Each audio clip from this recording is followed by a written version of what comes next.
Ay, a ver, permítanme, porque como hay otra clase ahorita que comparto, otro grupo, tengo que decir en dónde me quedé. Denme un minutito.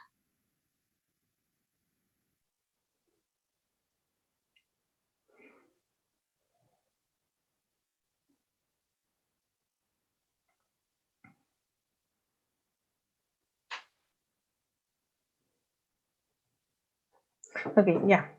Este, sí se incrementan, como nos mencionaba su compañera al inicio, los requerimientos de energía y de nutrientes. Entonces, hay esa señal al cerebro para que consuma más. Pero hacia el final de la gestación, en el último tercio, el feto crece mucho, mucho, y entonces el estómago se limita a su capacidad. Por eso es que las embarazadas, las hembras gestantes, van a ser susceptibles de padecer cetosis, no porque ella quiera bajar su consumo, sino porque su consumo se ve mermado por su capacidad estomacal. Y si yo combino que estoy dando un alimento poco energético o con baja densidad energética, también ese concepto ya lo vieron con la doctora Karina. ¿Qué quiere decir o qué es la densidad energética?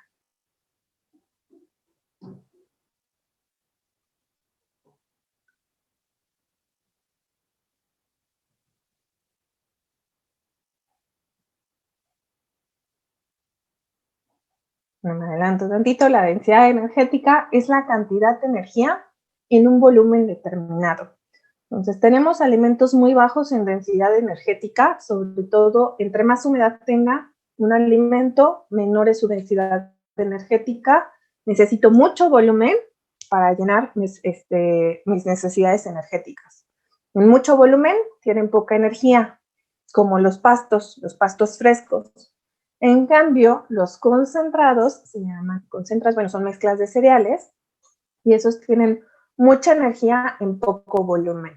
Por eso también en las producciones usamos mucho los concentrados, aunque no es algo que venga normalmente en la dieta de mis animales, pues eso el uso de ellos me es funcional para que tengan, aunque consuman poquito, tienen sus necesidades energéticas y de nutrientes. Bien, entonces por eso las hembras gestantes son susceptibles porque ellas bajan su consumo porque se ve limitado su capacidad estomacal. Y si a esto le combinamos que su dieta no sea muy densa en energía, tenga baja densidad energética, pues, pues por más que quiera comer, pues el estómago no le da. Yo siempre les pongo un ejemplo, aquí no nos va a dar tiempo de hacerlo muy detallado, pero si ustedes quisieran llenar sus requerimientos energéticos, ustedes, con, no sé, papas, hamburguesa y refresco de alguna cadena que les guste, necesitarían comer 3 de estos paquetes de comida chatarra al día, 2.6, 2.8, más o menos.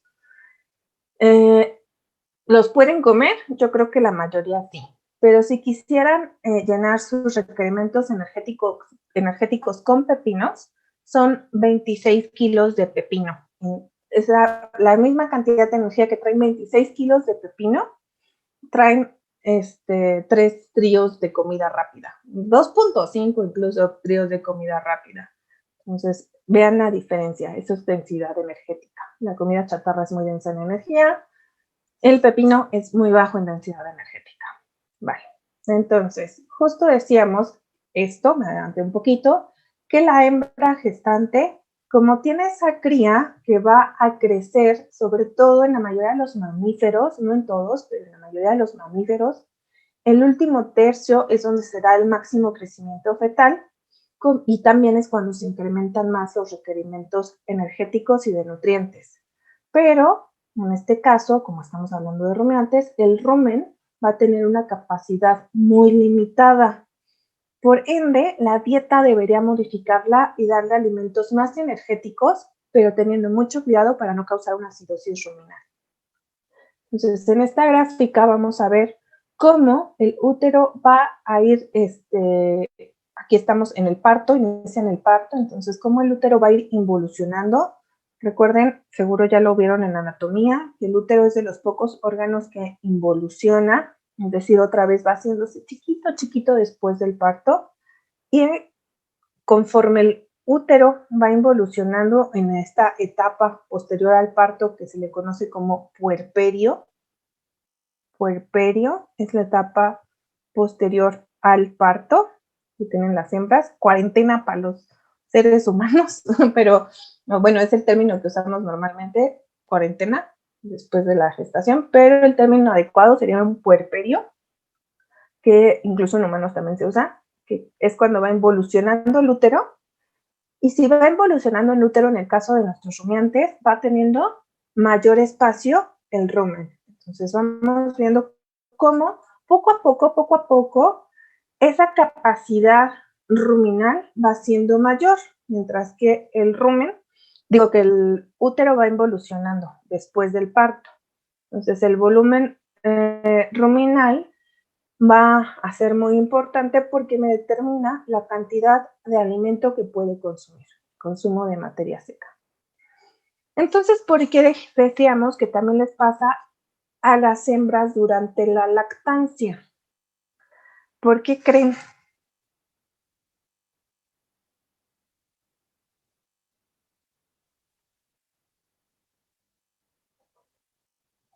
Como tantito. Después del día 60 del parto, el útero regresa prácticamente a su tamaño original y el rumen regresa a su tamaño original, ya puede. Entonces, si aquí en el día 60, después del parto, que estamos en lactancia y en toda esta etapa, poco a poco el rumen ya tiene espacio, porque también se puede presentar la cetosis. ¿Podría ser por el movimiento de grasas para la producción de leche? Exactamente. Tiene que ver con la demanda, sí tiene que ver con la movilización de grasas, pero en realidad tiene que ver con todo. Esa hembra va a necesitar energía para seguirse manteniendo viva, pero además va a necesitar un plus, un poco más de energía para la producción láctea. Y hay hembras a las que les demandamos muchísima producción láctea. Entonces, mis hembras grandes productoras de leche, mi mejor productora es la que está en mayor riesgo de cetosis, porque la producción láctea es la etapa de mayor demanda de energía, mucho más que el crecimiento, mucho más que la gestación. En la mayoría de las hembras se va del doble hasta 4 veces más, se pueden incrementar los requerimientos. Hace ratito les decía, en la humana se incrementa hasta 3 veces, que necesitaban 26 kilos de pepino para llenar sus requerimientos energéticos. Ahora imagínense que esos 26 kilos van a ser 78, porque son el triple. 78 kilos de pepino una mujer que esté lactando. Híjole, yo creo que a ninguna nos da el estómago para consumir eso, por mucho que ya no tenga el útero estorbando. Pasa lo mismo en nuestros rumiantes o en nuestros animales. Esa capacidad de rumen, aunque ya es mucha, la producción láctea es muy demandante.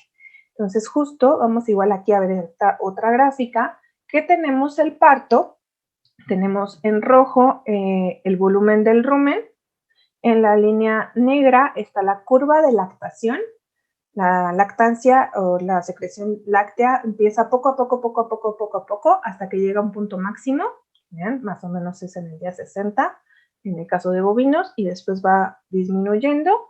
Y aquí está el requerimiento nutricional. Entonces, el requerimiento nutricional también se va incrementando, y si se fijan, es una línea prácticamente paralela a la producción láctea. Conforme va aumentando la producción, aumentan mis requerimientos nutricionales para mantenerla.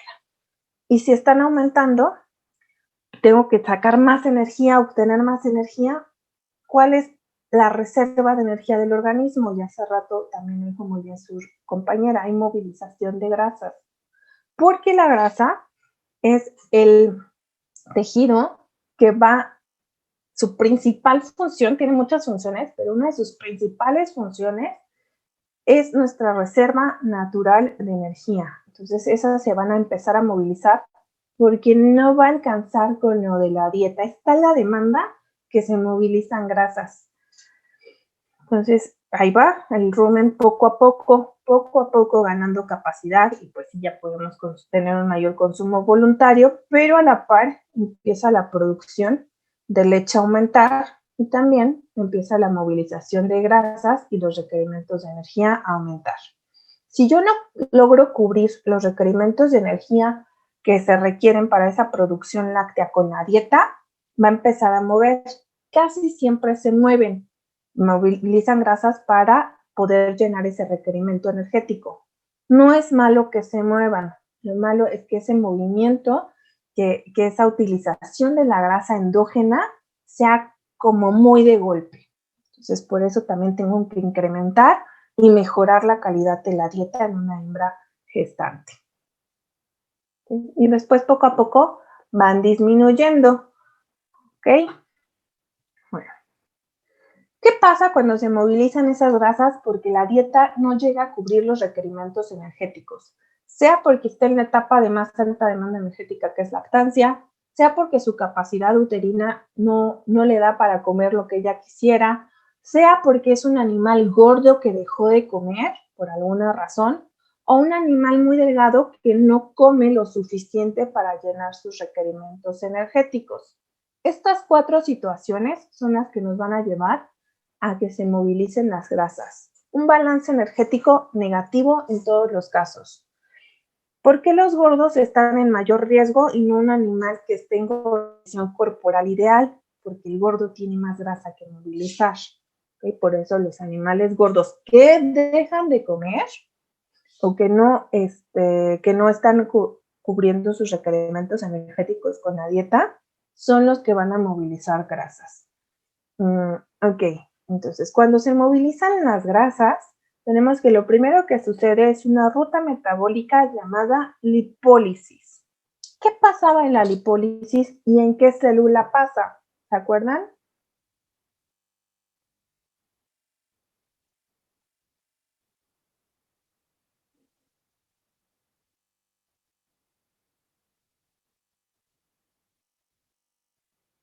¿No? Regreso tantito. Sí, en los adipocitos. En los adipocitos sucedía la lipólisis porque en el adipocito tenemos ahí como una granata, no sé si ya vieron adipocitos en biología tisular. En tisular seguramente ya les pusieron imágenes de adipocitos, son la verdad hasta una célula que se ve bien bonita y se distingue bien fácil, da mucho gusto verla. Entonces, ese adipocito tiene tiene la capacidad de acumular grasas. ¿Cómo se acumulan las grasas?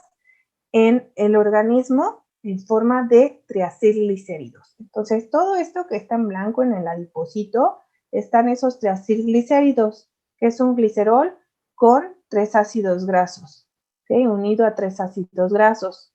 Mientras estén así, en forma de triglicéridos, no pueden salir del adipocito.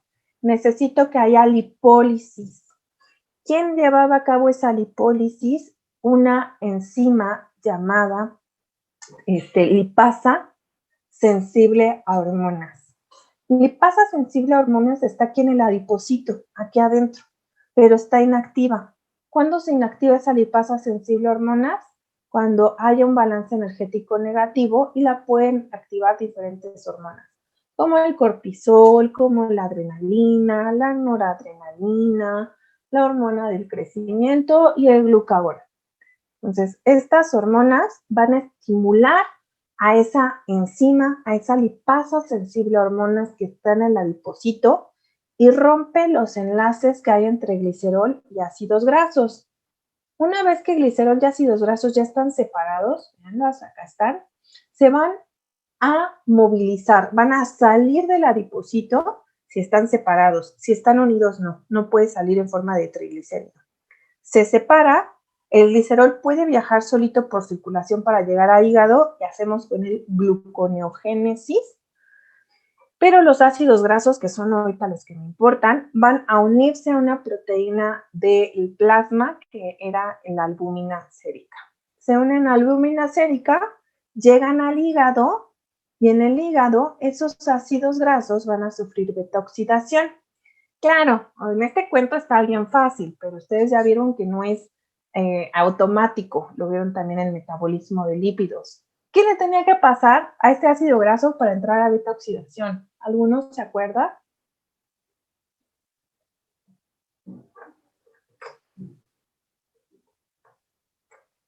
Unirse a alguien, activarse. meterse algún organelo.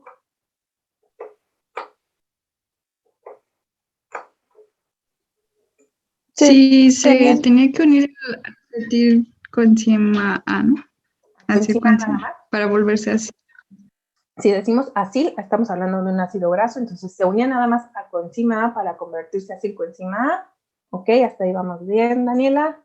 Luego. ¿Y a 2 equivalentes de ATP, no, algo así?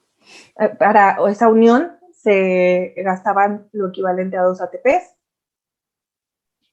Luego, pues, utilizaba la carnitina, ¿no? Para transportarse al... Y ya, pues, empezaba su ciclo. Luego se unía carnitina para meterse a la mitocondria, se separa de carnitina una vez adentro de mitocondria, la matriz mitocondrial, se vuelve a unir a coenzima A, y entonces ahora sí empezamos la beta oxidación, que eran siempre 4 pasos, que era oxidación por FAD, hidratación, oxidación por NAD, tiólisis. La tiólisis es porque matemos ese grupo tiol que tiene la coenzima A. Entonces, cuando hacemos beta oxidación, estamos cortando cada 2 carbonos de un ácido graso. Acuérdense que la estructura de un ácido graso es un carbono con un doble enlace a un oxígeno, un grupo OH por otro lado y una cadena hidrocarbonada. Aquí, en este caso, va a estar unida coenzima A, que tiene un grupo tiol. ¿Okay? Nada más que pierde este hidrógeno para poder hacer la unión con el azufre. ¿Okay? Y vamos a ir rompiendo cada 2 carbonos, perdón, tener CH3. Entonces, carbono alfa, carbono beta, rompo. Carbono, y aquí queda otra vez como coenzima A. Ok, y aquí teníamos un OH. Carbono alfa, carbono beta, rompo. Y así nos vamos. Vamos en la beta oxidación a romper cada 2 carbonos y a quedarnos con puras acetilcoenzimas A.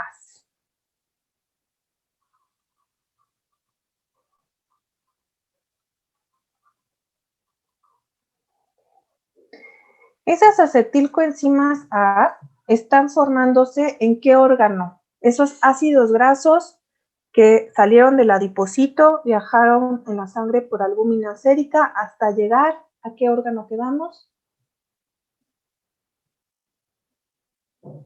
¿Hígado? Hígado. En hígado sucede la beta oxidación en matriz mitocondrial del hepatocito. Tengo las acetilcoenzimas A y esas acetilcoenzimas A es con lo que inicia el ciclo de Krebs. ¿Estamos todos de acuerdo? Sí. Y eso ya me daría energía, aparentemente. Pero ahí nada más me está dando energía para el hígado. No me está dando energía para nada más. Permítanme.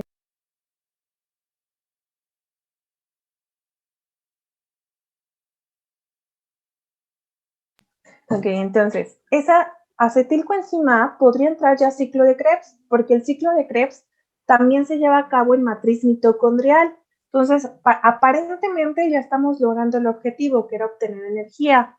Pero si hiciéramos esto, solamente le daríamos energía al hígado.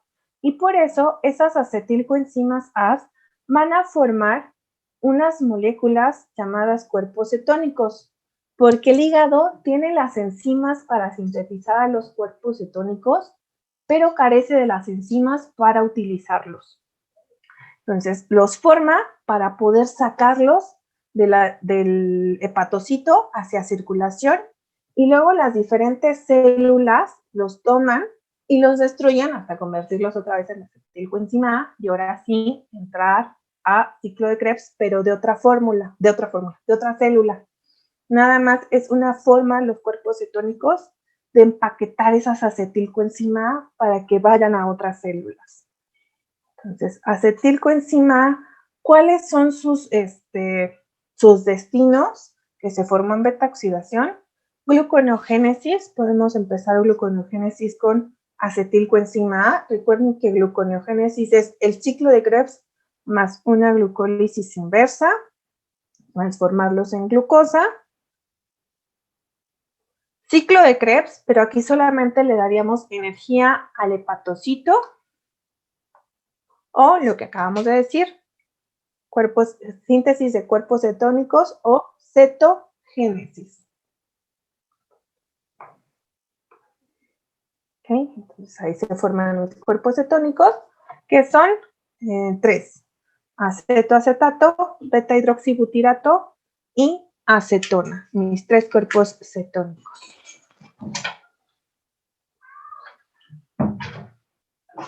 Okay. ¿Hasta aquí vamos bien? Sí. El problema que estos cuerpos cetónicos, una vez que se forman en el hígado, se van a ir hacia la sangre. Eso es algo deseable y quedamos que lo van a tomar las diferentes células. No todas las células tienen la misma capacidad para utilizar los cuerpos cetónicos. Hay unas que están más adaptadas a ello, como las células renales, el intestino, pero por ejemplo el cerebro le cuesta trabajo, pero sí se puede adaptar a los cuerpos cetónicos, pero no le gusta mucho. Recuerden que a las neuronas lo que les gusta es glucosa. Si hay un exceso en la producción de cuerpos cetónicos, por mucho que los estén jalando las células, llega un momento en que ya no pueden agarrar esos cuerpos cetónicos y los dejan en circulación. Entonces empiezan a aumentar en sangre y recuerden que el riñón va a limpiar el plasma de la sangre, a filtrar ese plasma y todo lo que esté en cantidades más elevadas de lo que debería o que sean sustancias potencialmente tóxicas o de desecho, adiós, se van. Entonces, si los cuerpos cetónicos aumentaron mucho en la sangre, vamos a ver pérdida de ellos por la orina. Vamos a ver también que están aumentados en la sangre, pero también se van a ir a la leche. Entonces pueden perderse esos cuerpos, ese exceso de cuerpos cetónicos en la leche. ¿Qué vamos a ver a los animales que tienen esa sobreproducción de cuerpos cetónicos? Como a las neuronas no les gustan los cuerpos cetónicos como fuente de energía, llegan a adaptar, pero muy poco, nada más momentáneo, y aquí estamos hablando que se produjeron así de manera masiva e industrial en la cetosis. Vamos a ver problemas sobre todo en el sistema nervioso. Entonces vamos a ver ataxia, ¿sí? Ataxia, que es incoordinación. Los animales caminan como si estuvieran borrachos, ¿no? Mareados. Entonces, ataxia, pérdida del apetito. ¿Cómo se dice cuando un animal no quiere comer? Creo que ayer ya lo decíamos. Anorexia. Justo, anorexia. Tenemos ataxia, anorexia, postración.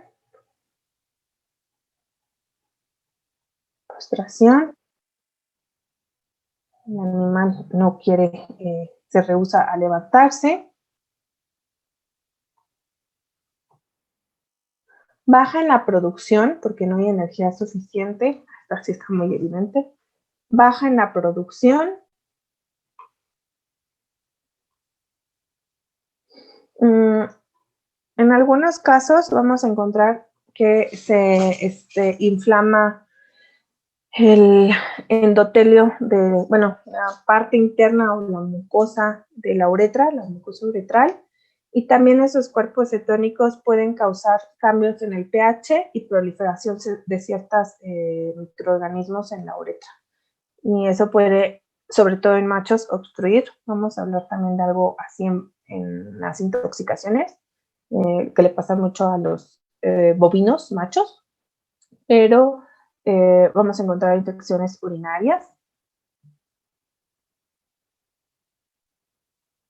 convulsiones, por la falta del buen funcionamiento del sistema nervioso, convulsiones, pérdida de la grasa, entonces empiezan a bajar de peso y empiezan a perder mucho tejido graso, baja de peso, sobre todo hay una disminución en el tejido adiposo, tialismo, se escribe así, tialismo, ¿Qué es salivación excesiva? Igual en un intento para eliminar por ahí esos cuerpos cetónicos. Tialismo.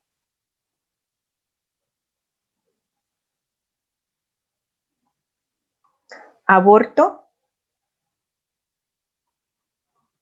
Esto pretende ser un feto. Aborto por falta de energía para el feto. Abortos espontáneos. Y en casos posiblemente severos, la muerte. ¿Cuáles son los valores normales? Aquí vamos a fijarnos en dos cosas. La cantidad de glucosa que tiene el rumiante y la cantidad de cuerpos cetónicos que hay también en la sangre de ese rumiante.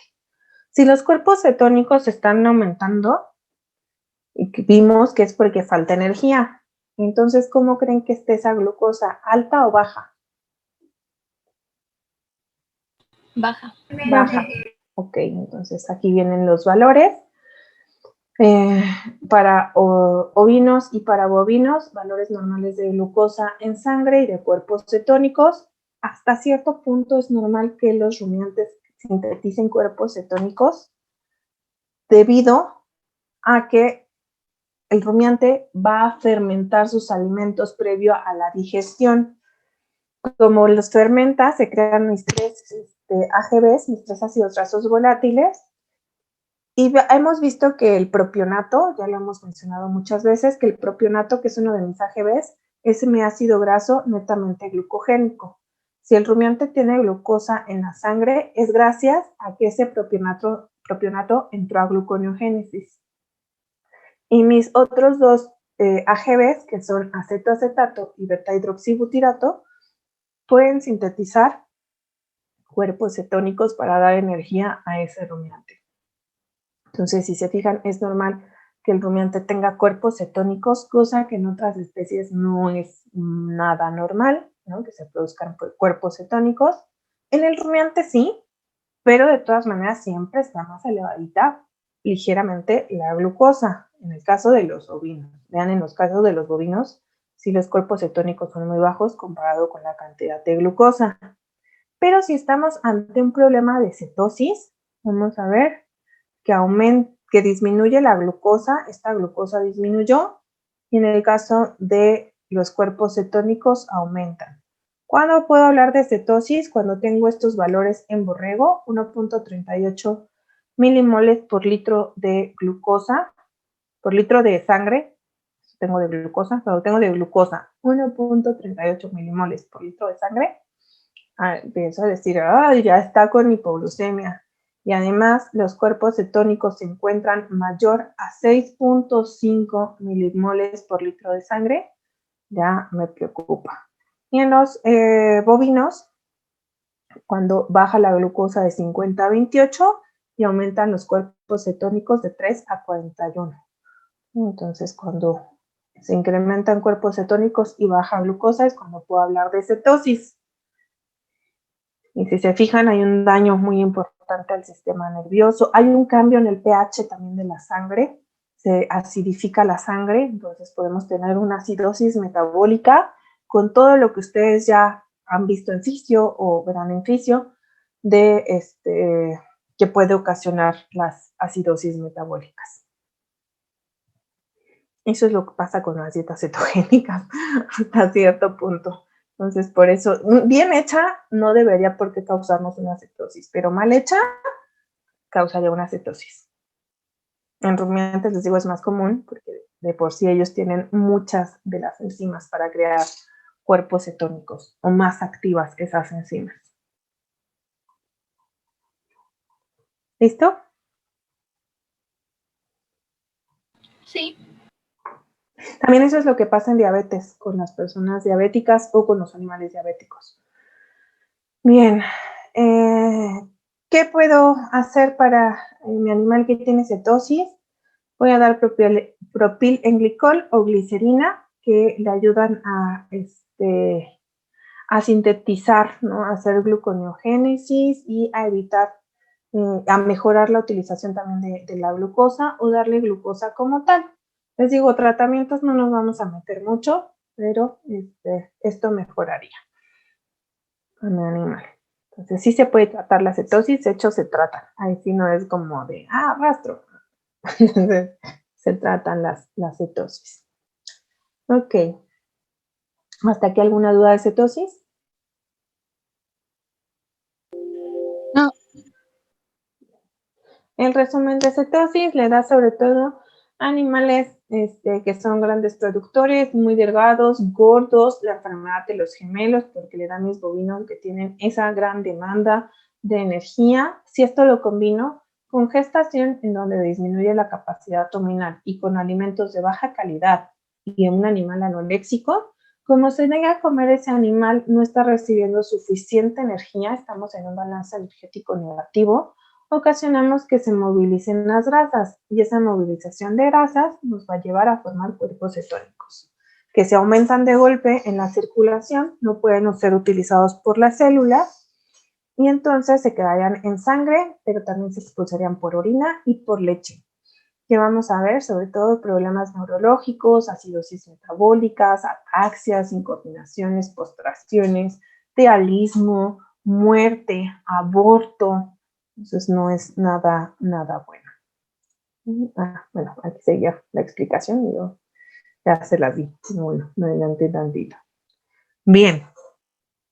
Aborto en cabras. Las cabritas son de los animales o de las mamíferas que para mi gusto hacen una estrategia bastante funcional cuando no hay recursos. Porque si no hay recursos, si no hay alimento mientras la cabra está gestante, dice, no vale la pena traer una cría a este mundo y aborta. ¿Okay? Entonces, el aborto en cabras puede tener un factor nutricional. No es la única razón, por supuesto, por la que abortan las cabras, pero sí, una de las múltiples causas de aborto en cabras es la falta de alimento. ¿Cómo es que se da por falta de alimento el aborto en cabras? Pues tenemos una cabrita sana, feliz, que está comiendo de manera adecuada, tiene una buena alimentación y de buena calidad, y eso le permite tener sus ciclos estrales de la manera más normal. Y entonces en el momento de la monta va a no tener ningún problema y va a poder quedar gestante, va a haber una fecundación adecuada. Recuerden que para que los ciclos estrales se lleven a cabo como debe de ser, el animal debe estar en buen estado nutricional. Eso mejora mucho mi fertilidad. Si tengo una hembra, ya sea obesa o baja de peso, su fertilidad es menor. Las hormonas sexuales simplemente son lípidos, ¿no? Desde ahí partimos. Además, por ejemplo, la grasa, por eso pasa en animales obesos, genera pseudoestrógenos. Entonces, los ciclos estrales, por eso el exceso de grasa, crearía esos pseudoestrógenos y tenemos estros silenciosos o periodos interestro muy prolongados. Entonces, tanto la obesidad como la baja de peso es malo y me merma bastante la fertilidad de mis hembras. Y también en el macho, la espermatogénesis también se modifica bastante si está con obesidad o con baja de peso. Pero si todo está bien, va a quedar gestante, la fecundación se lleva de manera adecuada y esa cabra va a quedar embarazada, va a quedar gestante. Si durante la gestación yo le doy una alimentación adecuada y de buena calidad, esa cabra gestante va a tener un cabrito y bastante sano y normal, y un parto normal y una lactancia normal. Los partos se complican cuando una hembra está bajo de peso, se complican también cuando está obesa, cuando está baja de peso y tiene deficiencias de nutrientes, por ejemplo, de calcio. Se los mencionaba Berito, ¿no? Que se nos caen las vacas luego porque ya no hay contracción uterina cuando hay falta de calcio durante el parto. O en la lactancia igual se nos cae por la falta de ese calcio. Se quedaban todas tetanizadas. Y también en la obesidad, porque la grasa intraabdominal y que está también en pelvis se acumula alrededor del canal de parto y dificulta el parto. Entonces, los extremos siempre son malos. La lactancia, pues ya hemos explicado por qué, ¿no? Es bueno que el animal esté bien nutrido durante la lactancia. Y mi cabrito va a ser sano. Eso es lo normal. Pero si esa cabra gestante por alguna razón no hay alimento suficiente, hay falta de alimento o el alimento es de mala calidad y no llega a cubrir sus requerimientos de nutrientes y de energía, entonces esa cabra va a verse o va a tener un balance energético negativo. Y eso va a hacer que disminuyan los carbohidratos, bueno, que se empiecen más bien, no, a ver, espérenme otra vez. El hecho de que esa cabra quede con que la dieta tenga poca energía, pues va a hacer que empiecen a disminuir los carbohidratos. O también con una dieta muy baja en carbohidratos, vamos a empezar a disminuir la energía.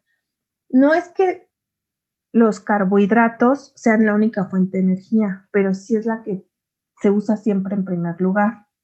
Los carbohidratos, en el caso de un rumiante, pueden venir como carbohidratos no estructurales, pero también como carbohidratos estructurales. Las fibras digestibles, que ya quedamos que digestible, para no causar confusiones, les vamos a decir mejor fibras fermentables. Las fibras fermentables, a final de cuentas, ¿qué van a darme? ¿O qué le van a dar al rumiante ahí en ese rumen? ¿En qué se transforman durante la fermentación? El polisacárido llega, lo utilizan las bacterias porque es fermentable, ¿y qué me deja?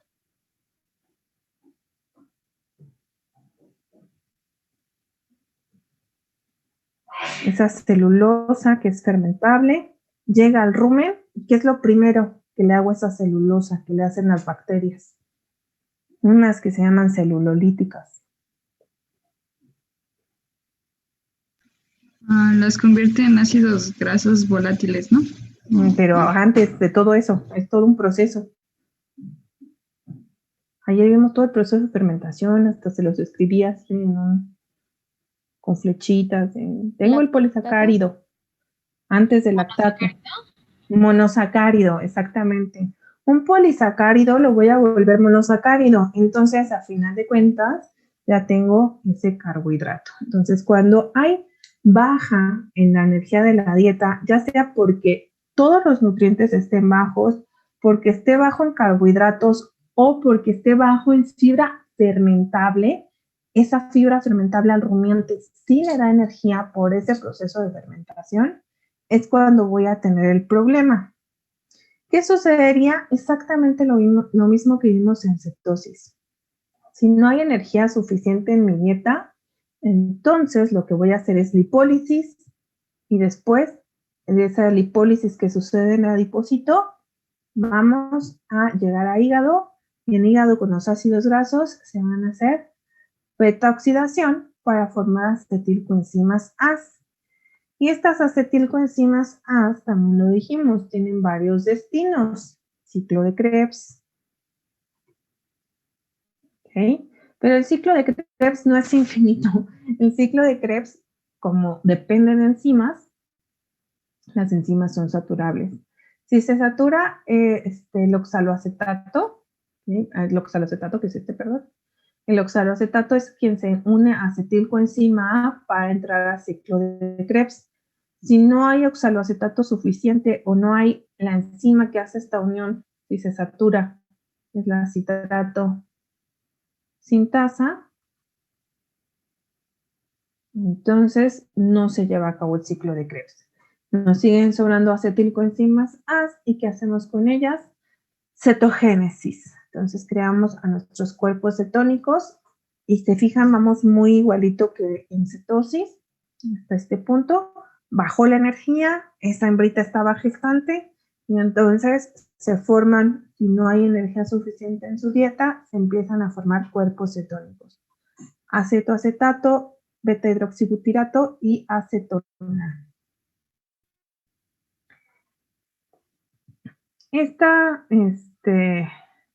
Entonces ahora, ¿qué va a pasar con estos cuerpos cetónicos?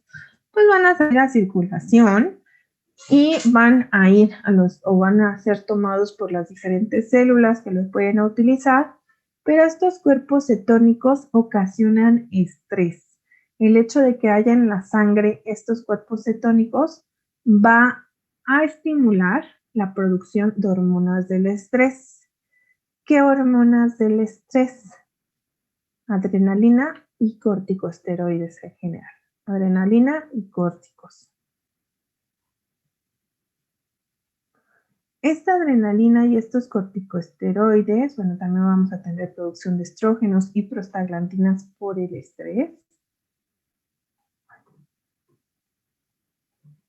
Y la que me importa es esta. Cuando se empiezan a producir prostaglandinas, no sé si, según yo no lo ven en este semestre, pero no sé si vieron algo de sistema reproductor en fisio. Según yo es hasta el otro, pero mejor les pregunto. No hemos visto. Entonces es hasta el otro en fisio de los procesos.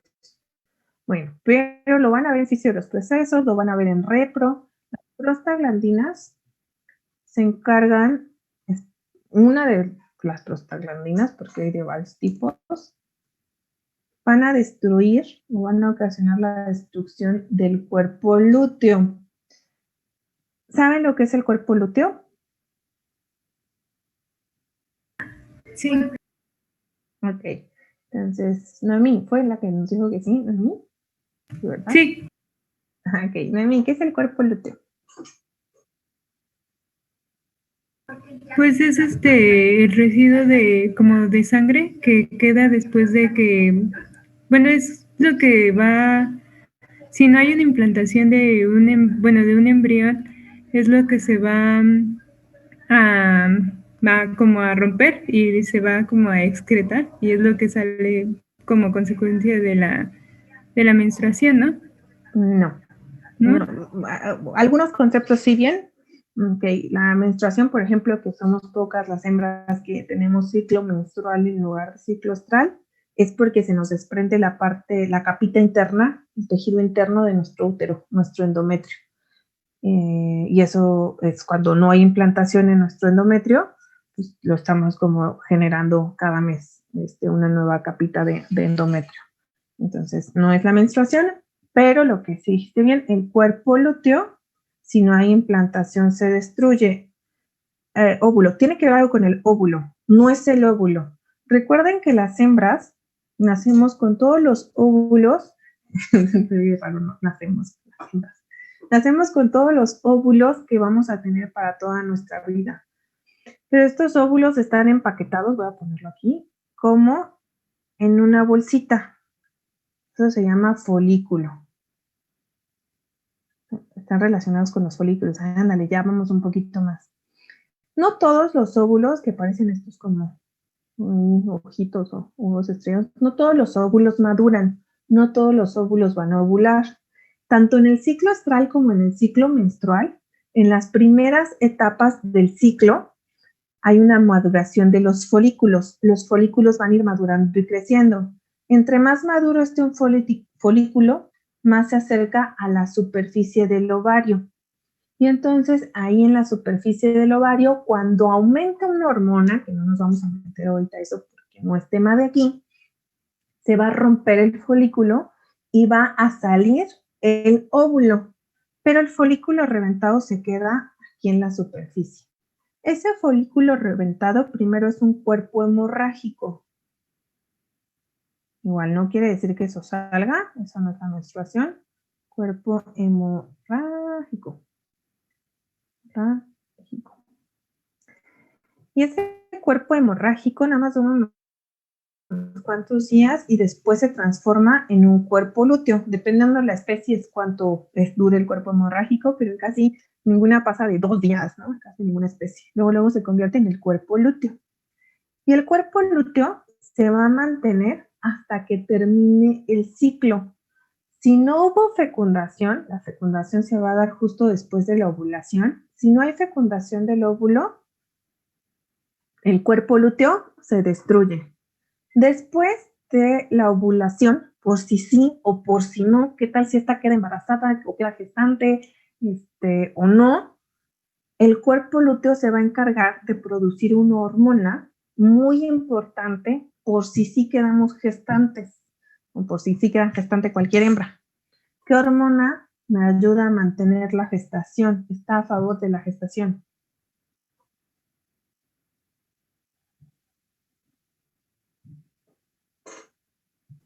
La progesterona. Exacto, la progesterona.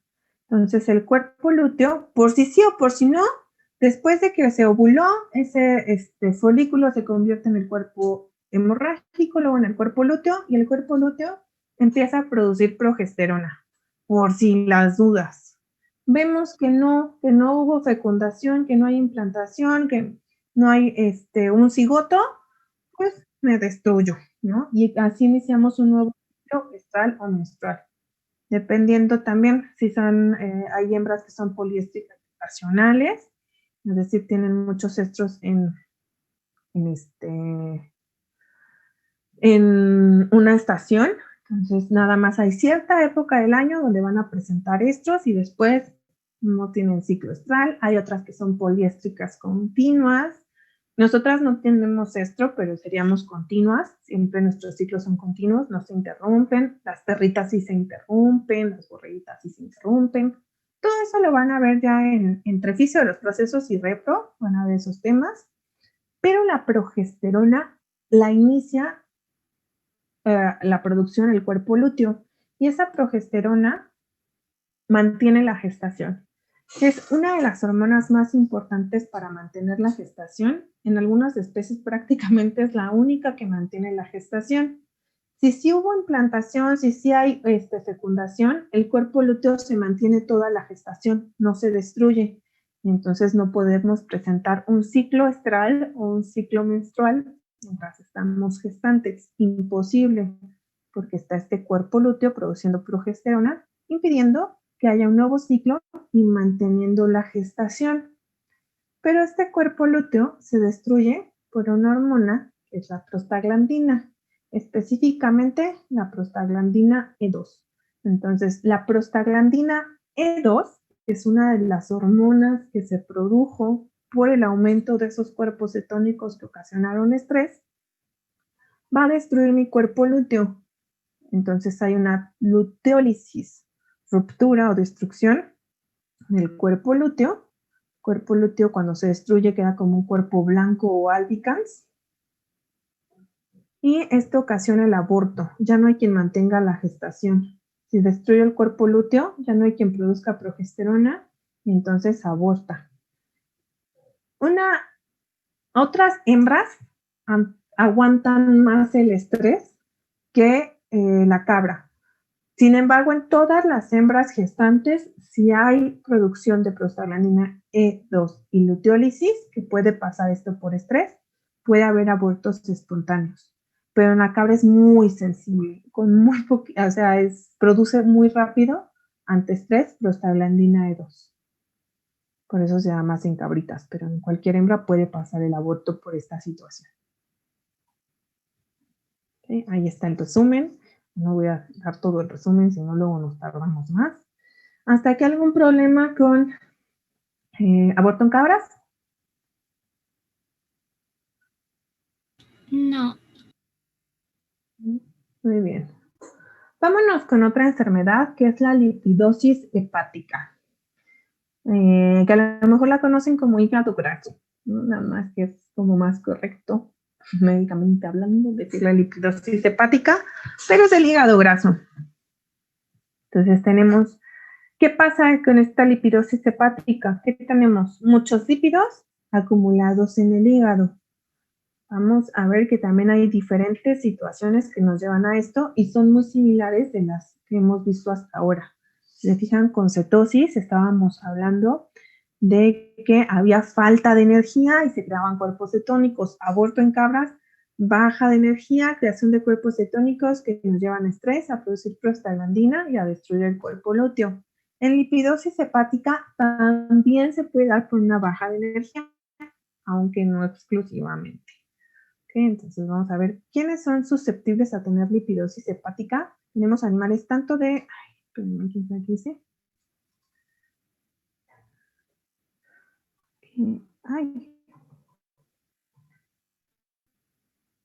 No, hice algo en el chat que no puedo verlo. Ya. Ay. Me voy a cerrar el chat porque está moviéndose solo el chat. No puedo ver si me escribe. Y sigue, no sé qué hago. Ok, ya no le voy a mover. Entonces, ¿a quién le puede dar esta lipidosis hepática? Animales, en general a cualquier especie que consuma una alta cantidad de lípidos en la dieta. Ahorita vamos a ver en otras especies también, porque se da cuando hay altas cantidades de lípidos en la dieta, que esto lo hacemos un poco a propósito para aumentar la cantidad de energía por volumen, aumentar la densidad energética de mi dieta. Estos lípidos, acuérdense que tienen una absorción y transporte muy particular, porque los lípidos, pues, que acá arriba, en la luz del intestino, se transforman en ¿qué cosa? La luz intestinal, para poder absorberse. En micelas. En micelas. Luego esta micela entra al intestino, a la célula intestinal, ¿y en qué se convierte? ¿Kilomitrones? Ajá, el kilomicrón. Y el kilomicrón puede pasar por ese enterocito, sale del enterocito y llega a la sangre. Bueno, no directamente a la sangre, sino que más bien llega a la linfa. ¿Se acuerdan? Y en la linfa este kilomicrón, en algún punto, ¿por qué es la diferencia de que se absorba por linfa y no por sangre? Todo lo que se absorbe vía sanguínea en el tubo digestivo va primero al hígado a checarse. Pero lo que se absorbe por linfa, no. Lo que se absorbe por linfa, que son los kilomicrones, que es lo que trae la grasita, son grasas de la dieta, colesterol esterificado, triglicéridos, vitaminas lipo. Toda la linfa drena en el ducto torácico, que se une a la sangre en la vena subclavia izquierda, va a ir a esa vena subclavia izquierda, y entonces va a recorrer todo el organismo antes de su checada en el hígado. ¿Okay? Pero en algún punto va a llegar a ese hígado. Mientras está viajando por sangre el kilomicrón, va repartiendo, ¿no? Va ahí dando esos ácidos grasos y glicerol, saca sus triglicéridos gracias a la acción de la lipasa lipoproteica, ¿sí se acuerdan de eso? Que está en el endotelio de los vasos sanguíneos, inactiva, la mete al adipocito o la puede meter también a la célula de músculo, adipocito para que acumule, a célula muscular para que dé energía, ¿sí? Más o menos.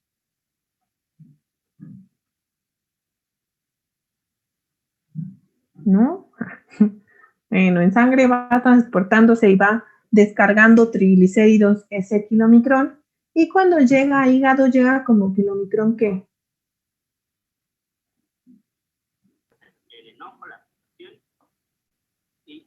Como kilomicrón que llega a hígado. Es lo que a través de una análisis, una métrica. ¿Gaby? Creo que fue sin querer. Llega como kilomicrón. ¿Sería de baja densidad? No, esa es una lipoproteína. Ah, okay.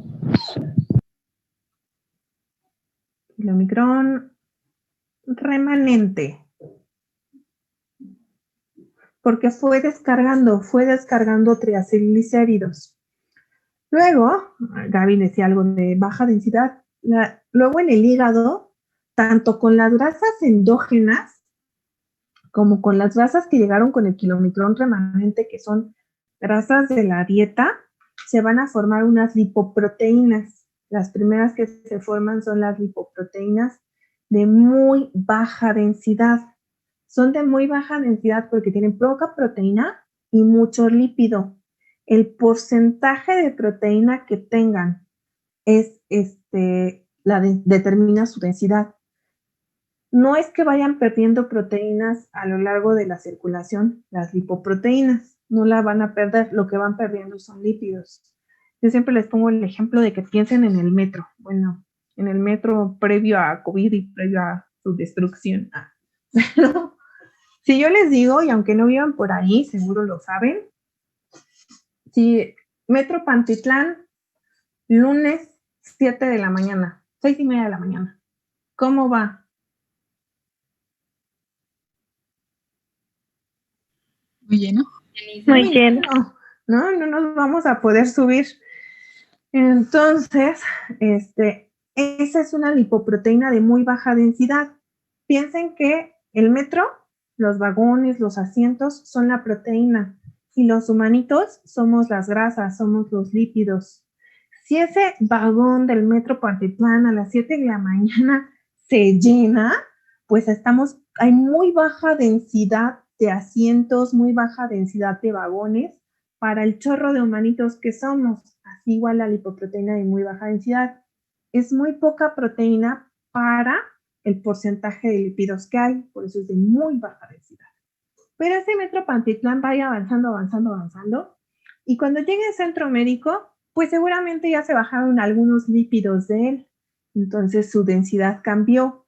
¿Aumentaron el número de asientos? ¿Aumentó el tamaño de los vagones? No aumentó la proteína, simplemente como fue perdiéndose lípidos, se fueron perdiendo humanitos, la densidad cambia. Entonces ya a lo mejor sí no nos toca asiento, pero ya no vamos ahí como Garfield, de esos que se ponen en los carros, ahí en el vidrio pegados, ya no vamos tan aplastados.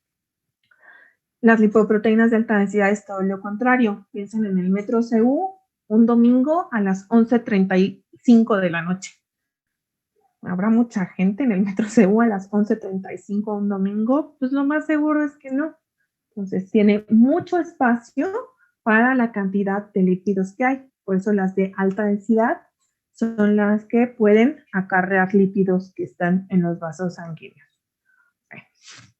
Todo este choro fue para que el kilomicrón remanente llegue a hígado después de haber ido descargando en la sangre, en la circulación, grasas, pero son las que me comí. El kilomicrón, siempre hablamos de grasas exclusivamente de la dieta. Las lipoproteínas son o deberían ser hechas prácticamente con grasas sintetizadas en el hígado, y las que le llegaron del kilomicrón remanente, las que no se pudieron descargar. Entre más lipídica sea mi dieta, entre más lípidos tenga mi dieta, pues más difícil voy a alcanzar a descargar todos los lípidos del kilomicrón. Por lo tanto, el kilomicrón remanente va a llegar con un chorro de lípidos, con muchísimos lípidos. Entonces, el hígado, como no se los puede quedar porque no los puede metabolizar, tiene que ensamblarlos. Entonces, se llegaba al hepatocito con esos lípidos, se satura y los tendría que ensamblar en las VLDL. Pero cuando hay tantos lípidos, se satura ese ensamblaje de las VLDL. Recuerden que todos estos pasos son mediados por enzimas. Entonces, si llegan estos lípidos, el hepatocito empieza a chambear para ensamblar las VLDL, pero pues dependemos que haya enzimas para que se ensamble, enzimas suficientes. Dependemos que haya proteínas, apoproteínas suficientes para ensamblarlas. Si no hay, no se pueden ensamblar y entonces los lípidos se quedan acumulados en el adipocito. También los puede empezar a metabolizar ese adipocito. ¿Qué les puede hacer? Beta oxidación, ¿no? Para intentar disminuir esa cantidad de ácidos grasos que están llegando. O bueno, ya no me puedo deshacer de ellos porque no puedo formar suficientes VLDL, pues empiezo a hacer beta oxidación, no importa. Aunque no estemos en un balance energético negativo, si hay más sustrato para hacer beta oxidación, hígado lo puede hacer, pero también se satura. La beta oxidación depende de muchas cosas para que no se sature, no solamente de las enzimas, sino también de la cantidad de carnitina, la cantidad de coenzima A. Pues si todo esto se va saturando, se quedan ahí como en espera, en pausa, de, bueno, tú quédate aquí, a ver ahorita qué hacemos contigo. Y entonces van quedando más lípidos ahí en el hepatocito, hasta que ese hepatocito está lleno de grasa, y eso es la lipidosis. ¿sí? Acumulación de lípidos en el hígado, porque llegaron muchos de manera masiva, porque había muchos en mi dieta. Kilomicron no pudo descargar suficientes en el adipocito y en el músculo. En el músculo aparte nada más se deposita o se descarga del kilomicron cuando hay un balance energético negativo en el músculo. Entonces, si no lo hay, no se descarga. Si no, kilomicron tenía tantos que no pudo descargar en el adipocito. Llegan a hígado intenta ensamblar VLDL, pero si se satura, empieza a hacer beta oxidación, pero si se satura, se acumulan. Esa es una de las razones por las que puede dar lipidosis hepática, pero no la única. Bueno, espera. Cuando los lípidos se acumulan en el hepatocito, va a causar un daño a la célula. No es normal que el hepatocito tenga tanta grasa adentro, entonces se van a empezar a necrosar, se van a empezar a morir esos hepatocitos, entonces tenemos necrosis hepática. Esa necrosis hepática agrava aún más la enfermedad porque empieza a haber un mal ensamblaje de las VLDL. Las pocas que se pueden ensamblar, ahora ya no se ensamblan y entonces se acumulan más. Entonces es como un círculo vicioso, si se fijan. También va a ocasionar esa lipidosis hepática o está relacionada con una disminución en el efecto de insulina. Insulina es una hormona que ustedes conocen muy bien y que la relacionamos directamente con ¿qué? ¿Qué hace insulina? Ayuda a entrar a la glucosa a la célula. Ok, exacto. Entonces, ayuda a que entre glucosa a la célula. Ayuda a que glucosa entre. Además, a célula. Ay, ¿qué me está estorbando? Me estoy estorbando yo mismo. A célula. Esa es como su principal función, pero no es la exclusiva. Si aumenta la glucosa en sangre, y estamos hablando de un individuo sano, si aumenta glucosa, ¿qué le pasa a insulina? ¿Aumenta o disminuye?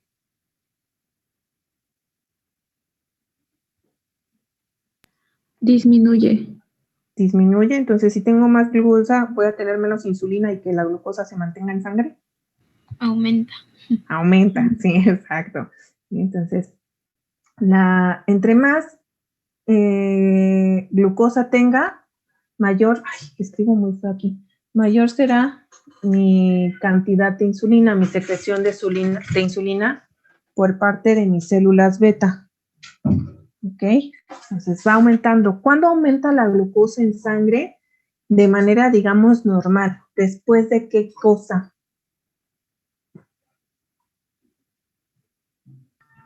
Después de comer. Ok, exacto. Entonces, insulina hace esto, aumenta después de comer. Entonces, aumenta postpandrial, hay un aumento postpandrial de la insulina, porque aumenta la glucosa, van a la par. Ahora, pensemos en el proceso de lipólisis. Así que todos se los estoy poniendo medio revuelto. Lipólisis. La lipólisis era estimulada por ¿quién? ¿Cuándo iba a ser lipólisis? ¿Cuando faltaba o sobraba energía en el organismo?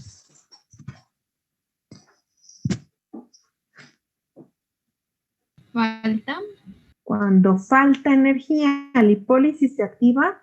Cuando falta energía, voy a ponerlo acá. Falta energía,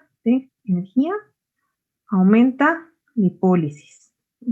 Es cuando va a aumentar. ¿Qué hormonas se encargaban de estimular esa lipólisis? Se las dije hace ratito.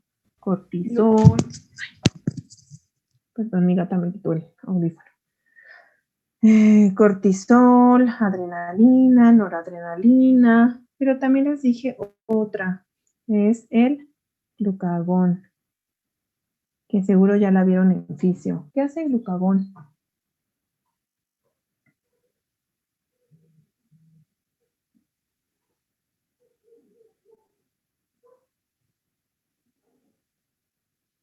Todo lo contrario de insulina. Si insulina mete la glucosa a la célula, no es que el glucagón la saque, ¿no? Pero evita que entre glucosa a las células. Glucagón dice, no, espérame, no hemos comido. ¿ok? Porque insulina se secreta cuando acabamos de comer. Glucagón se secreta en el ayuno corto, empieza a aumentar el glucagón. Y glucagón dice, oye, espérate, no hemos recibido glucosa del intestino, mejor vamos a evitar que entre a las células. Si glucosa no entra a las células, célula no tiene energía. Entonces, glucagón le tiene que dar una fuente alternativa. Si le está diciendo que no entre glucosa a las células, pero te hago paro, estimulo lipólisis para que tu célula vayas a tener energía, pero ahora de las grasas. Por todo el mecanismo que ya hemos visto, que ahorita no vamos a repetir. Entonces, por lo tanto, cuando glucagón está más alto, lipólisis aumenta. Pero si el individuo comió, ese glucagón disminuye y empieza la secreción de insulina. ¿Okay? Si aumenta la insulina, esa insulina, ¿qué indicación le da lipólisis? Cortisol, glucagón, lipólisis la aumenta.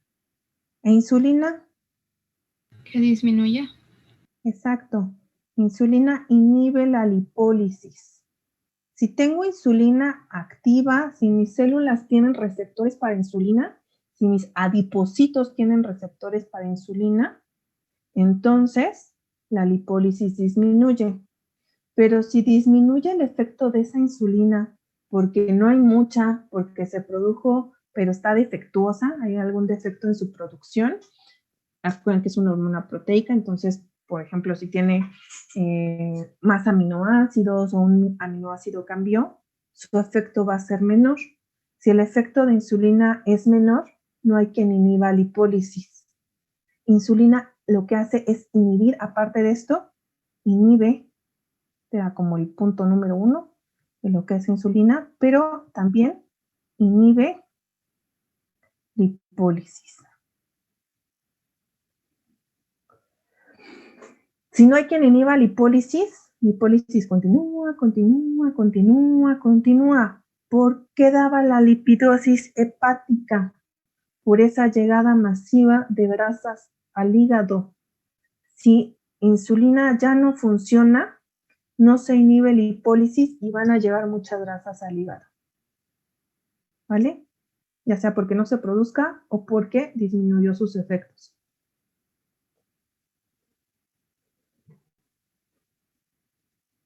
¿Sí? Sí. Bien. Entonces, esto es lo que les acabo de explicar. Hay una desinhibición de la lipasa sensible a hormonas. Se queda activa todo el tiempo esta enzima, que es la que hace la lipólisis. Y como se queda todo el tiempo activa, pues entonces no disminuye, no hay quien disminuya a lipólisis. Y ahí esa llegada. Otras causas de lipidosis hepática es por daño al hígado, yo iba a decir daño renal, pero no, por daño al hígado con medicamentos, entonces las oxitetraciclinas, la puromicina, el tetracloruro de carbono, si se dan en grandes cantidades o en dosis muy altas, lo van a ver en farma, hay dosis tóxicas de todo fármaco. Todo fármaco pues es una sustancia externa y va a dañar al organismo. ¿Por qué lo seguimos utilizando? Porque el beneficio que le trae al organismo es superior al efecto secundario. Pero aún así todos los medicamentos en cantidades excesivas pueden tener un efecto secundario. En el caso de estos, ese efecto es un daño hepático y ese daño hepático se refleja en que no hay un buen ensamblaje de las VLDL y promueven la lipidosis hepática. ¿Puedo cambiar de diapositiva? Sí. ¿Okay? Otras razones, intoxicaciones por cloroformo, ciertas infecciones virales, cirrosis hepática, deficiencias de vitamina E, igual todo esto ocasiona que el hepatocito ya no funcione como debería, y entonces no ensamble VLDL, y si no ensambla VLDL, se le acumulan las grasas.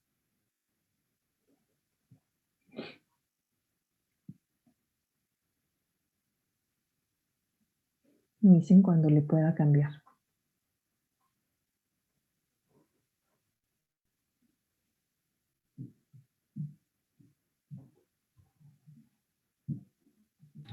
¿Qué es la cirrosis hepática? La cirrosis hepática es un daño al hepatocito, modifica la célula renal y como ya está dañada ya no tiene bien su funcionamiento. Generalmente en seres humanos está relacionado al consumo excesivo de alcohol, pero en animales se debe a una baja en la alimentación.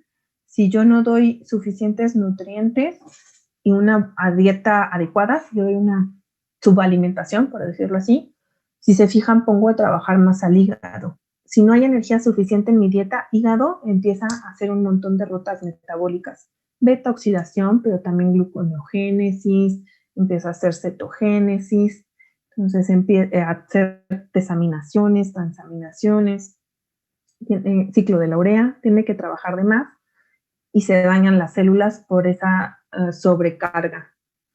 Y según yo también hay un factor o factores genéticos, pero es un daño renal, una modificación al hepatocito.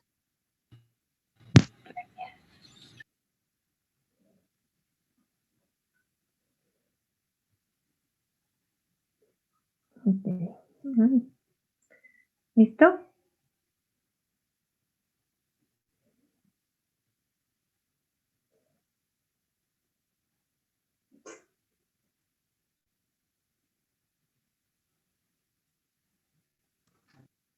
¿Sí? Sí. Y bueno, en gatos se dice que hay una lipidosis hepática idiopática. Cuando vean esta palabrita idiopática, quiere decir que no sabemos bien su causa. Sin embargo, esta lipidosis hepática sí sabemos por qué es en los gatos. Ahorita les explico por qué se da más en gatos y no en otras especies, pero también se puede dar en otras especies, ¿no? Como todo lo que hemos visto. En los gatos pasa con gatos gordos, gatos que no quieren comer, anorexia, o gatos muy estresados. Si las tres cosas están combinadas, peor. El típico gato que llega a la clínica con lipidosis es los gatos gordos de casa, el Garfield, que nunca sale, y un día se escapó, y como ese gato no come cosas que no sean sus croquetas, está anoréxico y bajó de peso, y además como está fuera de casa y no está acostumbrado, está estresado. Entonces, ese es como siempre el paciente que debemos pensar que tiene lipidosis hepática. Paciente que nos dicen, es que se nos perdió 3 días y lo acabamos de encontrar y antes estaba bien gordito y ahorita bajó mucho de peso. O una semana, 2, 3. Parece que no, que si hay gatos que son bien soncitos y no cazan. O luego no quieren comer lo que cazan. Yo creo que les mencionó la doctora Cari en consumo voluntario que el gato es de las especies más neofóbicas. ¿Sí se los dijo? Sí. Sí. Uh-huh. Y en comportamiento seguro también lo vieron en etología, en primer semestre.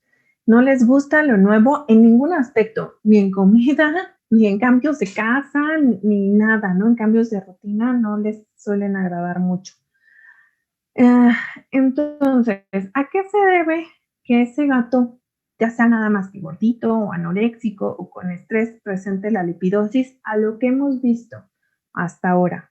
Si tengo un gato gordo, pues va a tener más grasa, y entonces esa grasa, si por alguna razón el animal deja de comer, está con anorexia, se va a movilizar hacia su hígado y se va a acumular. ¿Es normal que los gatos obtengan mucha energía de los lípidos? ¿O cuál es la principal fuente de energía para el gato?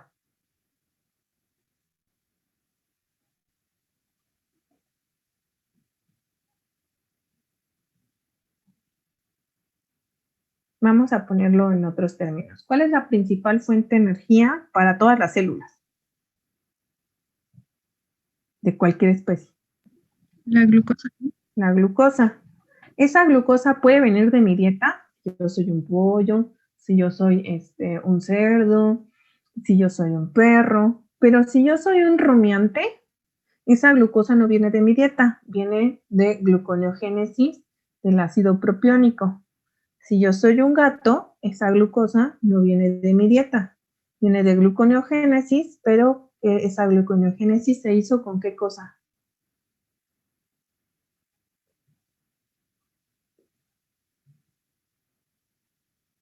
Proteína, exacto, con aminoácidos. Entonces, para los gatos, ya había visto que en el chat, no había visto si lo pusieron hace mucho, perdón. Los gatos, lo que más tiene en la comida de un gato es proteína.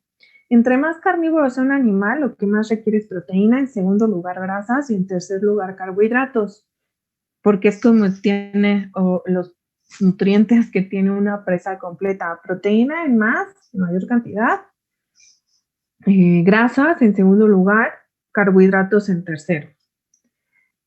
Entonces, ese gato no está acostumbrado a tener un metabolismo de lípidos muy acelerado, no es normal. Sí los puede utilizar, pero no es muy eficiente utilizándolos, y menos porque el hígado tiene otra chamba muy importante que es hacer gluconeogénesis. Entonces, un gato que no come y que está gordo empieza a movilizar sus grasas y muy rápido se saturan las enzimas que hacen la la síntesis la beta oxidación. Se saturan fácilmente las enzimas de la beta oxidación, se satura fácilmente el ensamblaje de las VLDL y los lípidos se quedan acumulados. Si aparte le agregamos estrés, es peor, porque el estrés se da por hormonas cortisol, adrenalina y noradrenalina.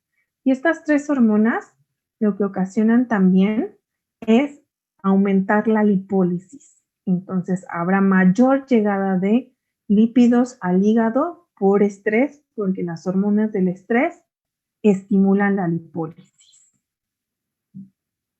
Entonces no es tanto idiopática si sabemos a qué se debe. ¿Vale? ¿Hasta aquí todo bien? Sí. Muy bien. Vamos a hablar de deficiencia de taurina en gatos. Deficiencia de taurina en gatos. Y mientras les voy platicando, realmente cualquier especie puede tener deficiencia de taurina. Los gatos son los más sensibles a la deficiencia de taurina, pero a últimas fechas se ha visto también algunos casos de perros con deficiencia de taurina. Les voy a explicar, o les voy explicando más adelante porque conforme vayamos avanzando y cómo se ha visto esta deficiencia. Deficiencia de taurina en gatos. ¿Han escuchado qué es la taurina? Seguramente, no, de hecho Cari les dejó una tarea que era de aminas biogénicas, bueno, de productos de los aminoácidos. La taurina es producto de un aminoácido, ¿sí se acuerdan de cuál?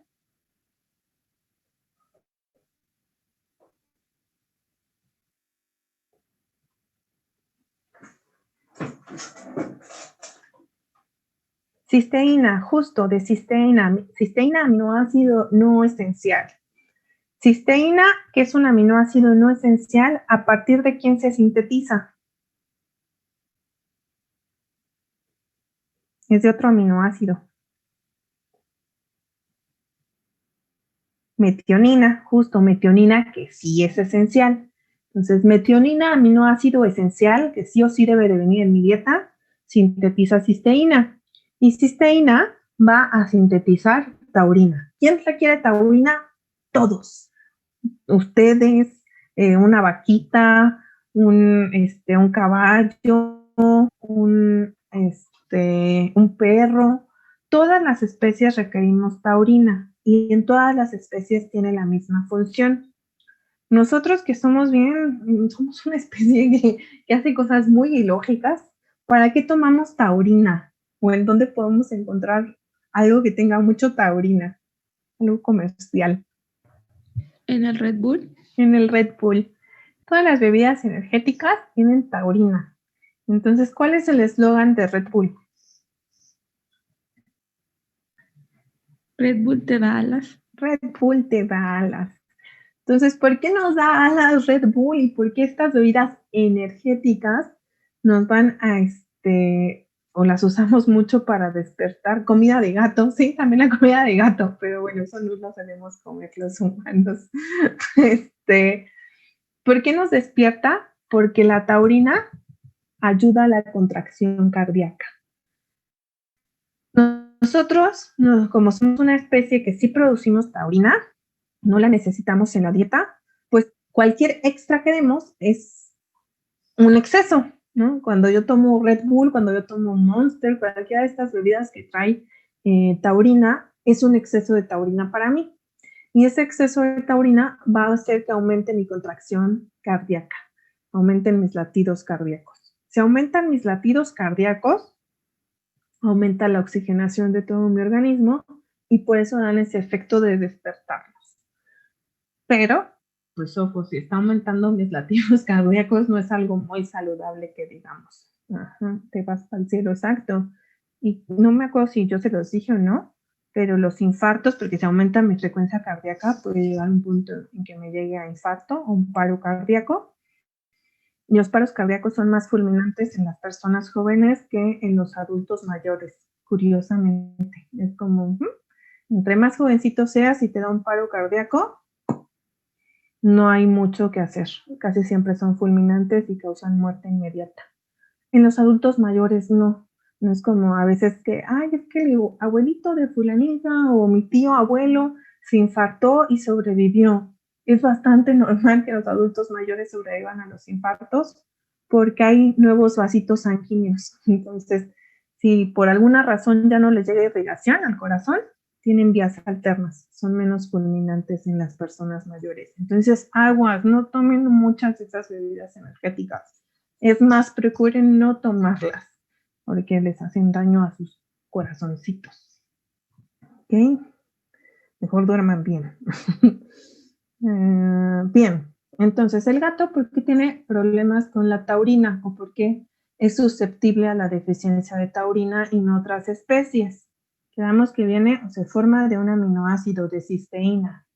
Y hay una hormona, bueno, aquí está la taurina, hay una hormona, no, hay una enzima que se encarga de transformar la cisteína en taurina.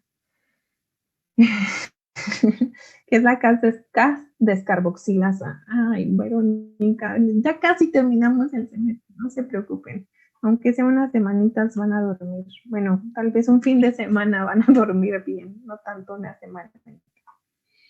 Entonces, cisteína se convierte a taurina por acción enzimática y hay una enzima que los gatos no la tienen activa, que es la descarboxilasa. No me acuerdo si viene acá, sí. O sea, ahí está taurina. No tiene, esta es la molécula de taurina. Si se fijan como tal, no podemos decir que es un aminoácido, porque sí tiene el grupo amino, pero ¿qué grupo le hace falta?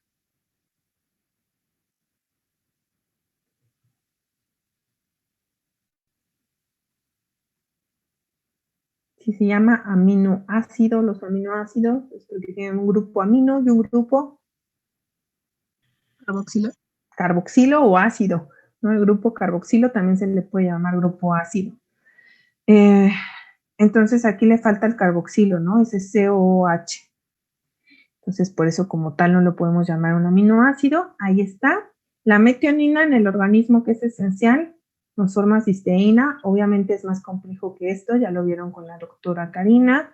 También requerimos ahí de serina para sintetizar esta cisteína y demás.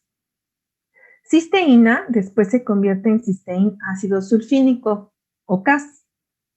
Y hay otra enzima que se llama Cas descarboxilasa que convierte este Cas en hipotaurina y después se convierte en taurina.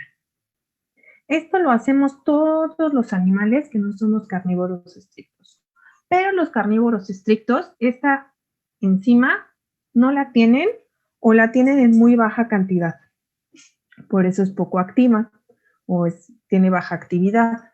¿Por qué? Porque el Cas, que se formó a partir de cisteína, prefieren meterlo en una vía alternativa que compite con esta ruta para sintetizar taurina, en donde a partir del Cas sintetizamos piruvato. Y piruvato, estamos hablando de un gato. El piruvato es un sustrato gluconeogénico. Las células del gato, hace rato lo decíamos, su primera fuente de energía es glucosa de la célula del gato, pero esa glucosa que requieren las células del gato no vienen de la dieta directamente, sino que vienen de gluconeogénesis y de lo que se usó para hacer gluconeogénesis en el gato, fueron los aminoácidos. Entonces prefiero que el CAS me dé energía a que me dé taurina, porque aparte la lagartijita, el pececito, el pajarito que se comió el gato, eso está chamba, porque ellos sí tienen CAS descarboxilasa activa. Entonces los alimentos de origen animal tienen un chorro de taurina. ¿Para qué gastar energía en una enzima que no requiero? Porque en mi dieta ya hay suficiente cantidad de taurina. El problema es que se los acabo de decir, son los alimentos de origen animal. Y los ingredientes de origen animal son los más caros. Entonces es a veces imposible hacer un alimento con pura fuentes de origen animal para un gato, un alimento comercial, porque son extremadamente caros y muchos, no todos, pero muchos de los alimentos comerciales para gato están hechos o sus principales ingredientes son de origen vegetal, son cereales y ya después vienen algunos proteicos. Entonces ese alimento es deficiente en taurina. Esto se descubrió en 1986, fue cuando lo descubrió Mars, el grupo Mars, que la falta de taurina en el gato todo lo que ocasionaba y que son sensibles a esto. Entonces, desde ese entonces, los alimentos para gato que no están hechos con alimentos de origen no están hechos con alimentos de origen animal, que tienen cereales como principal ingrediente, para no incrementar el costo, se les agrega la taurina. Entonces, le agrego esa taurina que le hago falta. Es muy raro, muy raro a la fecha encontrar un alimento comercial que para gato que no tenga taurina. No imposible, ¿no? Porque no hay muy buena legislación. Entonces sí pueden sacar como alimentos muy chafas que no tengan taurina, pero la mayoría sí la contiene. ¿Para qué sirve la taurina? Y en todas las especies sirve para lo mismo. Para la conjugación de ácidos biliares. Pequeña diferencia. Acuérdense que los ácidos biliares se conjugan o con glicina o con taurina. El gato solamente conjuga sus ácidos biliares con taurina, a diferencia de otras especies que también lo hacen con glicina. Gato es exclusivamente con taurina. Para la función de la retina, ya vemos qué es lo que hace en la retina. Para la contracción normal del miocardio,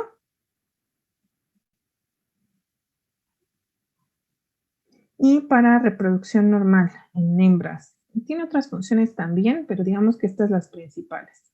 Y de hecho, lo que más se veía en gatos con deficiencia de taurina era el daño, y bueno, y se puede seguir viendo, sobre todo en dietas pues no muy bien hechas, o en esas personas que tienen gatos y que los quieren volver herbívoros, ¿no? Yo soy vegano y quiero que mi gato se haga vegano. Uno no cree que existan, créanme, sí existen. Entonces, esto es súper grave. Si tú quieres hacer a tu animal vegano porque tú tienes esa ideología, pues no tengas un gato, ten un cuyo, ¿no? Si te causa tanto conflicto. Entonces, lo que más vemos en los gatos con deficiencia de taurina es daño en la retina y daño en el corazón, en los dos órganos. Y actualmente en los perros se está viendo un daño cardíaco asociado a deficiencia de taurina, que en Estados Unidos ya es un problema súper grave y que ahorita en México empieza a hacerlo. Si no se encontrar croquetas para gatos en un perro, no bajas anulas en taurina. No, porque ¿qué más trae el Red Bull? ¿Cafeína? Cafeína, ¿qué más? ¿Cómo sabe? Dulce, salado, amargo.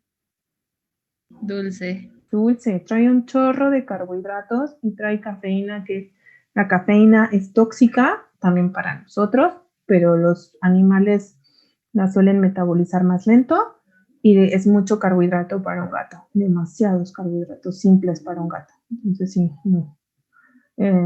Si no hay croquetas para gato, en todo caso hacerle una dieta natural con carne, vísceras, para poder Sí, no, sí, no te preocupes. Y qué bueno, porque es una duda súper válida. Hay gente que sí lo hace. O sea, parece que no, pero de verdad que sí, es como, pues Red Bull. Entonces, aguas también con todo eso. Bien. Les decía, en perros se han visto muchos daños en el corazón y se ha asociado ya con una dieta. Ahorita les digo con qué dietas. No con una marca, sino con un tipo de dietas.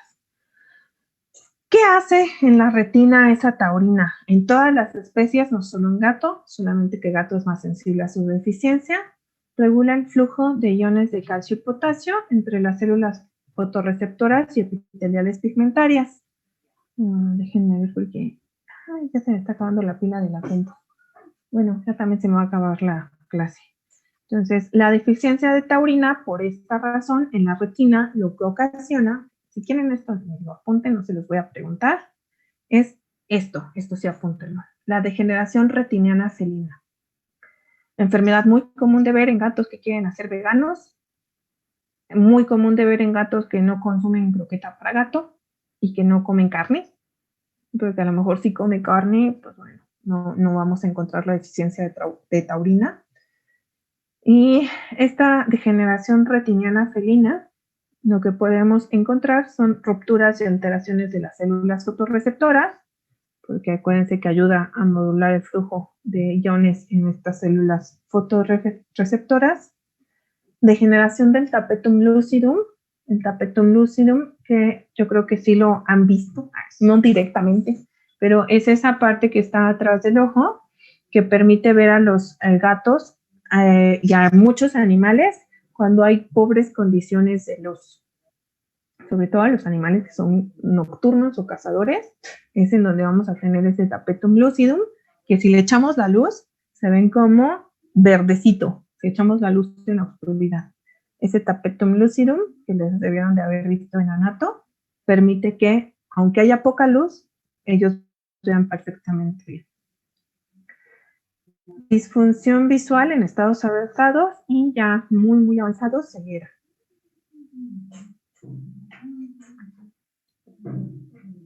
¿Puedo cambiar de diapositiva? Sí. Okay. En el corazón hace lo mismo, regula el flujo de iones de calcio y potasio para regular o para mantener íntegras las membranas y ayuda a la contracción cardíaca por lo mismo. Entonces igual no se preocupen por esto, vamos, esta sí es importante. La deficiencia de taurina ocasionaría cardiomiopatía dilatada o miocardiopatía dilatada, como los dos nombres son correctos, ¿no? Cardiomiopatía o miocardiopatía. A mí me gusta más cardiomiopatía, siento que se oye más normal, cardiomiopatía dilatada, pero es lo mismo. El músculo cardíaco está enfermo, está mal, pero está dilatado. Entonces, si está dilatado, vamos a encontrar que ese corazón no tiene fuerza de contracción. Como no tiene fuerza de contracción, es como un músculo flojito, aguadito, va a disminuir su contracción porque no tiene fuerza de contracción. Y esto, si no hay fuerza de contracción, ¿se podrá expulsar de manera correcta la sangre de las cámaras del corazón? No. No, se va a empezar a acumular ahí la sangre, entonces por eso hay congestión, y poco a poco se va a empezar a dilatar. Se ven en forma como circular los corazones, en lugar de parecer ese como tronco o pirámide, ¿no? Tiene una forma medio triangular. El corazón se ve más bien redondito y se aumenta de tamaño. Y si pudiéramos hacer un ecocardiograma, un ultrasonido del corazón, veríamos las paredes muy delgadas, las paredes musculares. Esta enfermedad es la que ahorita en perros se está viendo mucho. ¿En qué situación? Cuando a los perros en Estados Unidos ya se han hecho estudios y han visto que está relacionado a dietas libres de grano y dietas naturales. ¿Qué pasa con estas dietas? Suelen ser más altas en proteína, pero les suelen poner proteínas exóticas. Esa es la explicación, porque no hay muy buena explicación. de cómo si esas dietas tienen más proteína están causando esto. Entonces, cuando se ha visto, no es en cualquier dieta libre de grano o dieta natural, sino son en las que usan proteínas exóticas. ¿Qué es una proteína exótica? Algo que normalmente no comería un perro o que pondríamos en el alimento de un perro. Conejo, cocodrilo, canguro. Entonces, a eso nos referimos con proteína exótica. Estas proteínas son sumamente caras, muy, muy caras. Entonces, llegan a poner muy poca cantidad realmente de proteína animal en estas dietas. Sí, nos dice que trae conejo y no nos mienten, trae conejo, pero trae muy poco y le ponen más proteínas de origen vegetal. Las proteínas de origen vegetal no tienen taurina. Y este tipo de alimentos, pues como están muy de moda, hay muchas marcas que salen de la nada. Dense una vuelta a Petco. Bueno, ahorita no porque es pandemia, pero googleen ahí en Petco, en la página de Petco, pónganse a chacharear en los alimentos para perros y tienen una gran cantidad de alimentos naturales y algunos que nunca los vuelves a encontrar, que a lo mejor llegó un lote, pero no vuelve a llegar un lote hasta dentro de 6 meses, porque son de marcas que no tienen investigación. Y estas marcas sin investigación son las que están cometiendo este tipo de errores. Y este tipo de errores le está costando la vida a muchos perros. En Estados Unidos y aquí en México ya se empiezan a ver muchos casos. Nada más que no hay muchos reportes porque aquí no hacemos tanta reportes en clínica de pequeñas, pero aguas con esas dietas medio desconocidas. Bien, entonces hasta aquí lo vamos a dejar. Ya de deficiencia de taurina, pues nada nos faltaba qué alimentos la contienen. Y vamos a empezar con obesidad. Después de obesidad viene deficiencia de ácidos grasos. Bueno, sí, todavía nos faltan bastantitas. Las intoxicaciones son muy, muy simples. Entonces, de hecho, de las intoxicaciones, no me acuerdo si ya había quedado de mandarles o no. Les mando un escrito el día de mañana de intoxicaciones para que lo tengan, por si no lo alcanzamos a ver. Si no lo alcanzamos a ver, no se los pongo en su cuestionario. Pero si alguno hace final, sí vendrá en el final. Entonces les mando una clase de intoxicaciones también, si no la alcanzamos a ver el viernes. Entonces, si no pusieron su nombre, pónganlo, porfa, que no se les pase. Y pues nos veríamos el día viernes, chicos. Muchas gracias a ustedes. Gracias, doctora. Gracias, vemos. doctora. Gracias. Gracias, doctora. Nos vemos. Que estén bien.